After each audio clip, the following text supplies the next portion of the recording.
சத்தியமா இப்படிலாம் நடக்கும்னு எனக்கு தெரியாது. ஆனா உனக்கு ஒன்னும் ஆகாது. நான் சாமி கிட்ட வேண்டிக்கிட்டேன். கண்டிப்பா நீ நல்லபடியா திரும்பி வந்துருவ.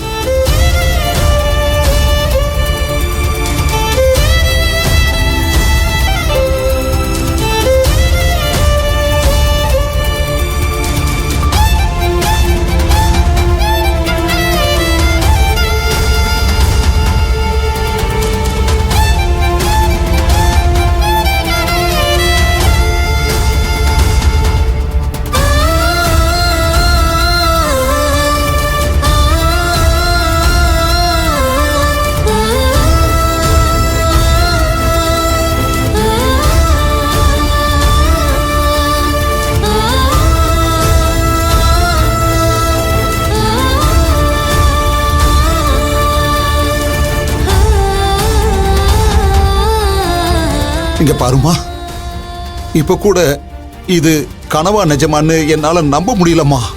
எனக்கு இதத்தான் நம்ப முடியலையே தவிர அந்த கடவுள் மேல நிறைய நம்பிக்கை இருக்குமா. அந்த ஆண்டவன் எதையும் சாதாரணமா முடிச்சு போடுறதில்ல, ஒவ்வொன்னையும் பார்த்து பார்த்து தாமா செய்யறான்.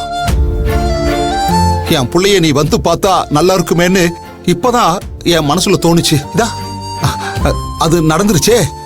இல்ல, நான் வீட்டுக்கு போயிருந்தேன், சாமிய பார்த்தேன், அதான் வேண்டிக்கிட்டு. அதத்தாமா நானும் சொல்றேன், அந்த ஆண்டவன் தான் உன்னை அனுப்பி வச்சிருக்கான். இல்ல நான் குணமாகணும்னு.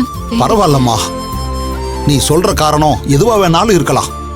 ஆனா நான் சொல்ற காரணம் அது ஒண்ணுதான். திரும்பவும் சொல்றேன், அந்த ஆண்டவன் மேல எனக்கு நம்பிக்கை இருக்குமா. இதெல்லாம் அவன் போட்ட கட்டளமா, வேற ஒண்ணும் இல்ல. ஐயா, உங்ககிட்ட எத்தனை முறை சொல்றது, உங்க பையன் சீரியஸா இருக்கான், யாரும் இப்படி அடிக்கடி வந்து டிஸ்டர்ப் பண்ணாதீங்கன்னு சொல்லிட்டே இருக்கேன், கேட்கவே மாட்டீங்க. ஐயா, உங்க பையன் உயிர் பழைக்கணுமே நாங்க போராடுறோம். ஐயா, நீங்க கோஆபரேட் பண்ண மாட்டீங்களா? இல்ல,